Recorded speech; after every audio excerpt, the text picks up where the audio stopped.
I'm a federal contractor. I do federal government work, mostly in the security space, not much in the intel space, a little bit in the intel space, but mostly in the security space. I have a model for using social media to be able to do, a variety of different things, but I never plan to sell the data to the FBI. The FBI told me.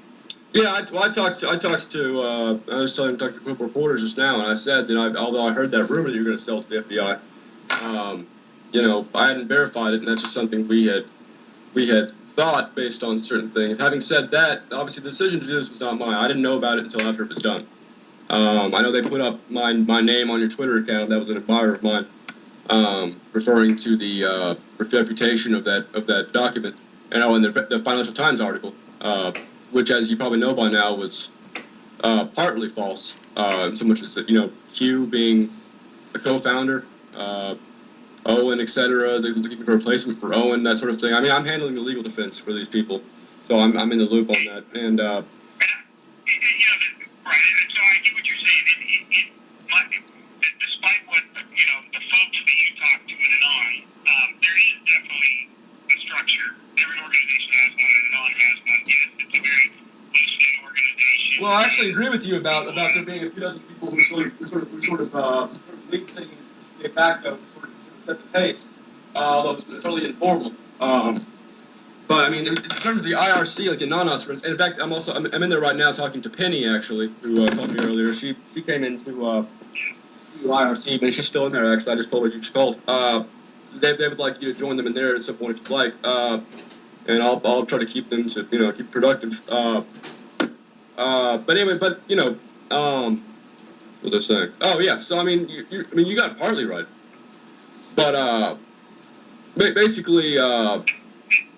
Just to clarify with you, the point of my talk and the point of my research was to demonstrate the vulnerabilities of social media. I did this, right. Everybody keeps ignoring, but I did this against a critical infrastructure node, and I did it against military missions, where I'm able to work my way through social media. It's not freaking rocket science, but not a lot of people talk about it. So I'm doing a talk on it. Even if I get a portion of a non-folks, I mean, look what they can do. It just proves the point that if I can even get partial right on Anon, social media is a problem. And that's what my talk is about. It's not about prosecuting Anon. It's about, am I using the publicity that Anonymous is getting? Absolutely. Just like anybody does, just like Anon does, just like anybody else does. You use publicity that's out there in order to get your message heard, in order to whatever. No, I understand that. I'm running a business. I'm not trying to attack Anon. I'm not releasing and have not released publicly anything. Let me ask you a question real quick. Sorry to interrupt you. Let me ask you a question. Did you ever supply Anonymous with the research you had gathered before you started talking to the press about it, for instance? No. Okay. So you didn't. Were you planning on doing that at any point? Like before you started giving it to everybody else?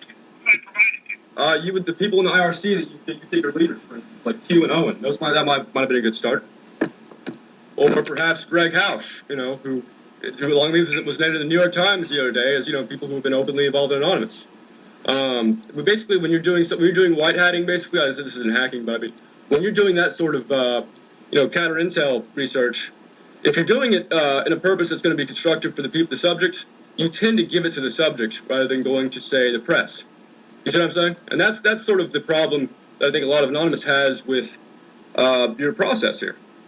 Now, I understand you've had a rough day, and you've been picked on again. This is not my doing, although I can't say I disapprove of it, because we have to protect ourselves and our interests, and in particular our operations, which, as you may know, should know, involve North Africa, and there's a lot of productive stuff, which is why I'm with them. So, I mean, you can probably see why, if you're doing all this research and then going to the press with it, this is stuff that you say is stuff that you yourself got, obviously, which you did.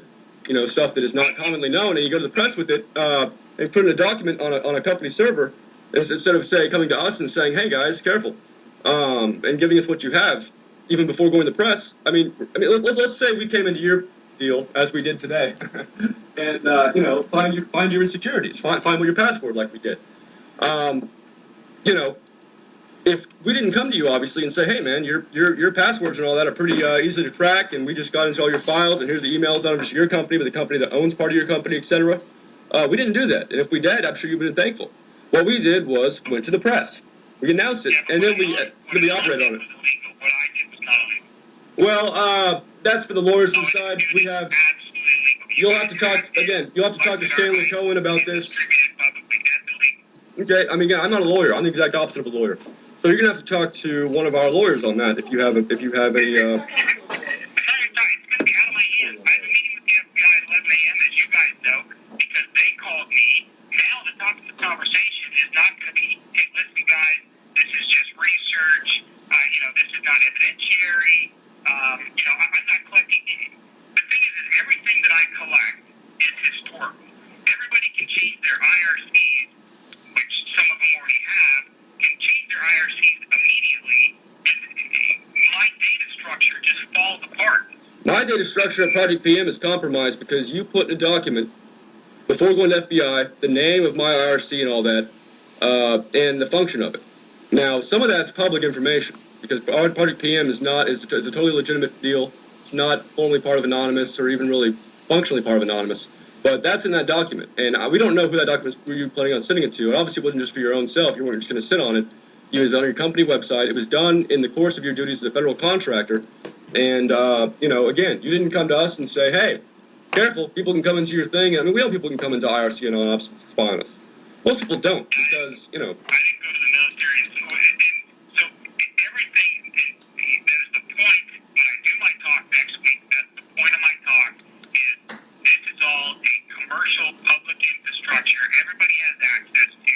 Not access to any of this information is not illegal, and look what you've been put together. Right, well, some of what you put together was wrong for the first hand, and a lot of it was...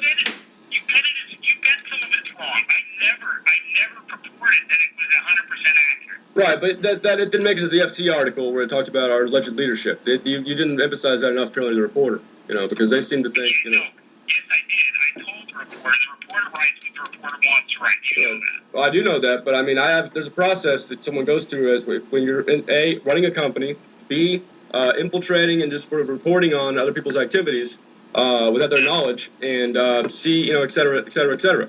So I mean, you have to be careful with them, and you have to talk to the FT about that because that's not my doing that they didn't put that in. But I mean, the fact of the matter is, you are someone who compiled information on our alleged vulnerability and in some cases real vulnerabilities, compiled that, told the press about it, didn't come to us with it.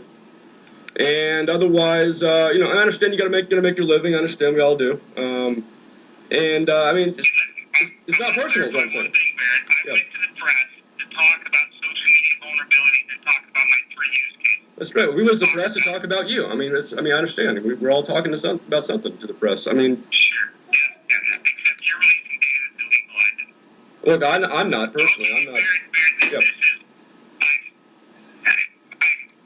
not at all trying to be rude, but this conversation is obviously not going to go anywhere. I mean, Right. the data's out there anyway. Okay. Can I help you with anything else, or? What's that? What do you want from me in terms of like this conversation? I mean, how can I? I don't know. You asked me to call you. You left me voice. Well, I meant that as an offer because obviously your conversation worked very productive in the IRC. That didn't work out. Obviously, there's a lot of people yelling at you, blah blah. So I mean, I was going to open up communications, and we did so. I mean, there's really I don't think there's much even if I wanted to, there's not much I can do for you at this point in terms of that. I mean, I'm not a hacker. Again, like I said, I didn't have knowledge of this until it happened. I didn't know. I mean, I just saw the article yesterday and made fun of it, but that was it. I mean, I don't run Anonymous. I'm not in charge of anything really, except for like legal matters right now. That's basically it. So again, there's just not much. I mean, there's not much we can do in terms of this conversation. I can't really. I mean, I would advise you, as I asked you, Penny's in there right now in the IRC and the Operation HBGary channel. So I mean, they're asking to come in, and I've talked to Penny, and I would suggest you go to them and talk to them because I mean, at this point, there's really very little I can do personally. I mean, again, I don't have much pull there, and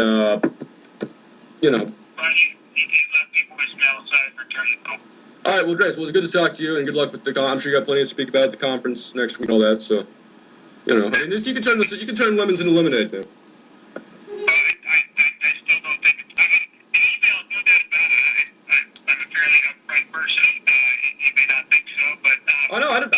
think so. But I don't see it limiting my talk. Because the talk was not about Anonymous, the talk is still pretty much the same, although I'm obviously going to have to talk about a few other things now. Right. But the talk is still pretty much the same, so. Oh, well, I mean, I would... It's just going to bring a shit ton more people to the talk. I'll tell you, that literary editor of New Republic, when he got caught using a fake name and praising himself on the New Republic, and then they fired him at first, and he wrote a big book about it, and it was well received, actually. I didn't read it, but... Yeah, I'm not interested to write a book. I'm interested to run a company. Okay, well, I mean, do what you gotta do. All right, well, I'm just giving you some advice anyway. You don't need it. I'm sure you're a big boy. Well, anyway, I'm sorry I couldn't help you more. Good to meet you. Like I said, you might check into IRC. That'd be what I would do. So, talk to Penny, I guess. I don't know. She's in there right now, sort of talking to people and et cetera, so. All right, well, last time I tried to log in, I got kicked in accreditation. Well, I'll tell. I mean, they want you back in there, so I'll tell them you want to get in, and Penny's in there, et cetera. And I'm me and Greg are in there, and basically we'll ensure that you have free passage into the IRC. They can unban your IP and all that. I'll tell them to right now. All right. Well, take it easy. Good luck with everything, man. All right, bye.